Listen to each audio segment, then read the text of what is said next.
I'm Katie Spadoro with Cyber. It's Friday, May 15th, and this is your Small Business Weekly HR Update. On May 7th, the EEOC announced that it is delaying the collection of the 2019 EEO1 data due to the COVID-19 pandemic. The EEOC will not collect data from 2019 until March of 2021. When filers submit their data in 2021, they will be required to submit EEO1 reports for both 2019 and 2020. The EEO1 report is a compliance survey mandated by federal law that requires company employment data to be categorized by race, ethnicity, gender, and job category. If you are curious whether these reports apply to you, please call us today at Cyber. Next up, Amazon has agreed to pay $11 million to settle a class action lawsuit filed by California workers alleging that they should have been paid for time spent during mandatory security searches.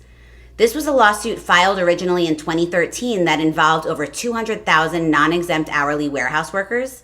These workers said that Amazon violated California labor law when it failed to pay them for mandatory security searches after they had clocked out. In general, California law provides stronger protection for workers than federal wage and hour laws, and employers in California are facing more and more of these claims. Earlier this year, the California Supreme Court ruled that Apple had to pay employees for the time spent waiting on their bags to be searched.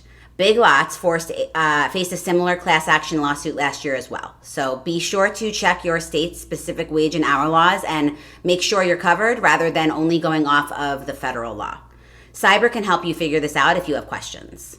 Additionally, if your organization plans to do temperature checks for COVID, be cautious and review your plan for whether you will pay your non-exempt employees for the time spent waiting on the tests and the tests themselves.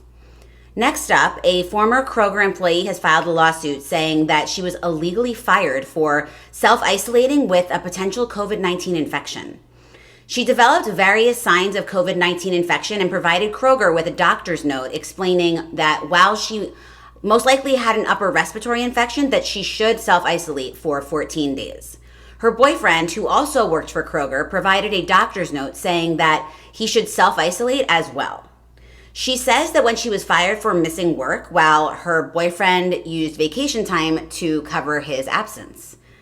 She sued saying that Kroger failed to comply with the Families First Coronavirus Response Act, the FFCRA, and the FMLA, the Family Medical Leave Act.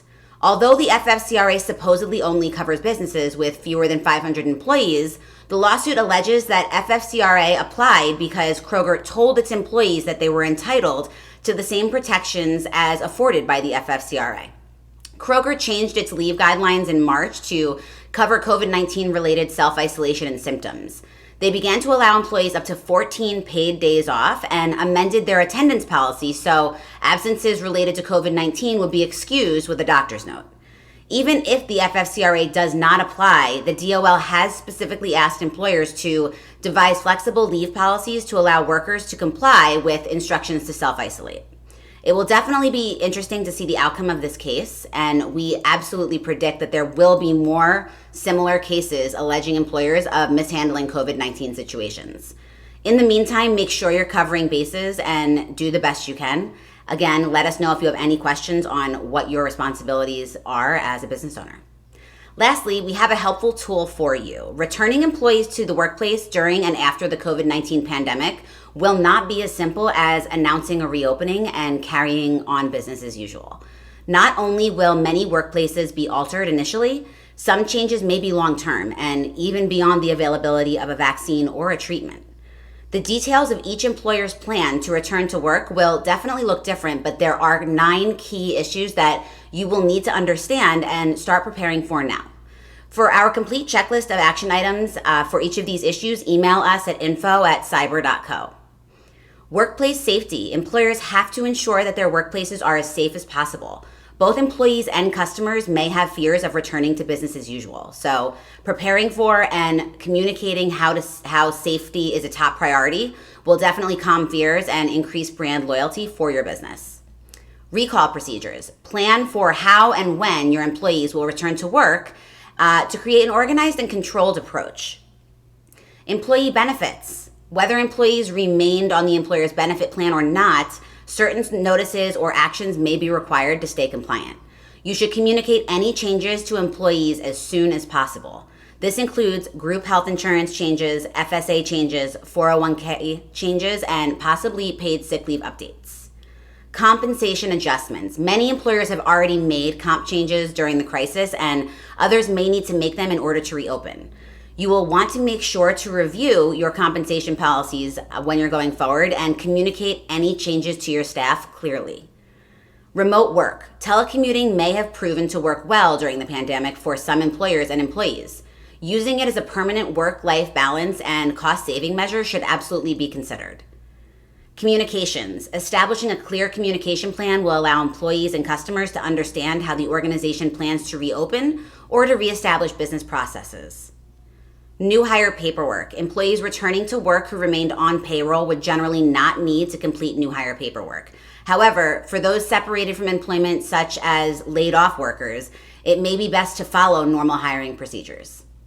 Policy changes. It is no longer business as usual, and employers will likely need to update or create policies to reflect the new normal. Some examples of policies that will most likely need to be reviewed and updated would be paid leave, flexible scheduling, meal and break times, telecommuting, and IT. Continuing your business. You probably learned valuable lessons regarding your continuing of business or lack thereof during the past few months. Now is the time to review and revise the plan to prepare for any future emergencies that come up. As a business owner, we urge you at this time to take a look at not only your emergency plans, but also any of the policies that you currently may have in place at your small business.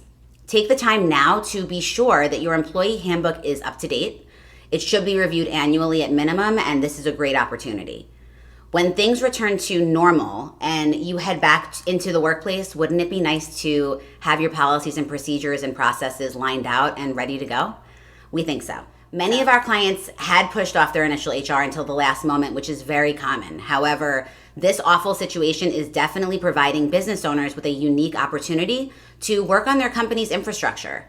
We can work on that with you right now, and for when you go back to the office, you're prepared for continued success. Thank you for checking us out today. We appreciate it always. Let us know if you have any questions. Check us out at cyber.co or send us an email at info@cyber.co.